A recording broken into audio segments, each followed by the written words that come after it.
नमस्कार, सुप्रियाज किचनमध्ये तुमचं स्वागत आहे। चला तर आज आपण बनवूया थंड असं फ्रूट कस्टर्ड। तर आता उन्हाळ्याचे दिवस सुरू झाले आहेत, त्यामुळे या दिवसात आता थंड थंड असं काही खाऊ वाटतं।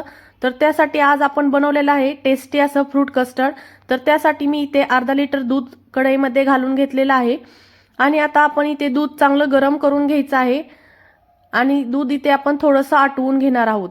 तर आता दूध टाकल्यानंतर 2 चमचे दूध आपण एका वाटीमध्ये काढून घेऊया आणि नंतर त्या वाटीमध्ये आता आपण 2 चमचे कस्टर्ड पावडर टाकणार आहोत। तर इथे मी व्हॅनिलाची कस्टर्ड पावडर घेतली आहे, तर व्हॅनिला फ्लेवर मी इथे वापरलेला आहे।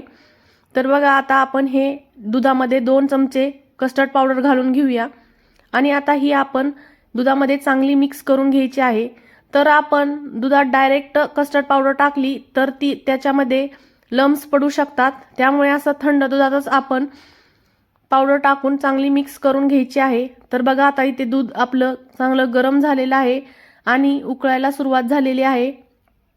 तर आता आपण त्यामध्ये 1 चमचा वेलची पावडर घालून घेऊया आणि आता ते दुधामध्ये चांगली मिक्स करून घेणार आहोत आणि नंतर आता त्यामध्ये आपण साखर घालून घेऊया। तर इथे मी अर्धी वाटी साखर घेतलेली आहे, ती आपण त्यामध्ये घालून घेऊया आणि ती आता चांगली मिक्स करून घेणार आहोत।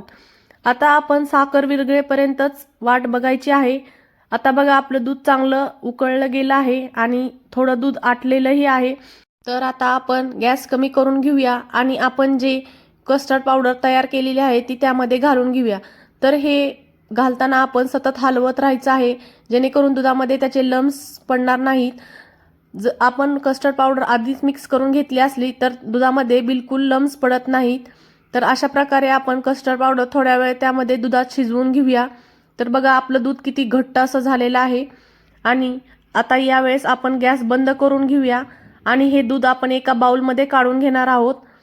आता दूध एका बाउलमध्ये काढून घेऊया आणि हे आपण 15 ते 20 मिनिटं फ्रीजमध्ये थंड करून घेणार आहोत।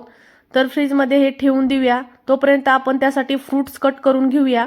तर इथे मी काही फ्रूट्स घेतले आहेत, तुम्ही तुमच्या आवडीनुसार कोणतेही फ्रूट घेऊ शकता।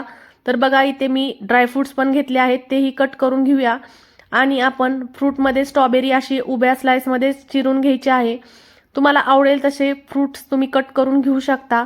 तर बघा मी सर्व फ्रूट्स कट करून घेतले आहेत आणि आता आपण हे फ्रूट्स एका प्लेटमध्ये काढून घेऊया।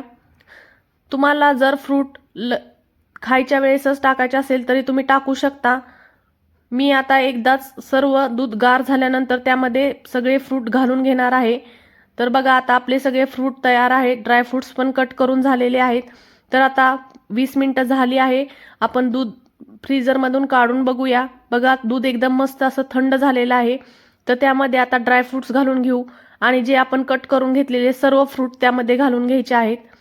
तर तुम्ही तुमच्या आवडीनुसार फ्रूटचा वापर करू शकता। इथे मी आमच्यात जे फ्रूट्स आवडतात ते फ्रूट्स मी वापरले आहेत। तर गार्निशिंगसाठी मी इथे थोडंसं डाळिंब आणि स्ट्रॉबेरी ठेवून घेतलेली आहे। तर बघा आपलं मस्त असं फ्रूट कस्टर्ड तयार झालेलं आहे। तर आता हे आपण एका स्पूनच्या साहाय्याने चांगलं मिक्स करून घेऊया। तर बघा आपलं हे सगळं मिक्स झालेलं आहे। तर ही फ्रूट कस्टर्ड तुम्हाला कसं वाटलं हे कमेंट करून नक्की कळवा आणि सुप्रियाज किचनला सबस्क्राईब करायला विसरू नका।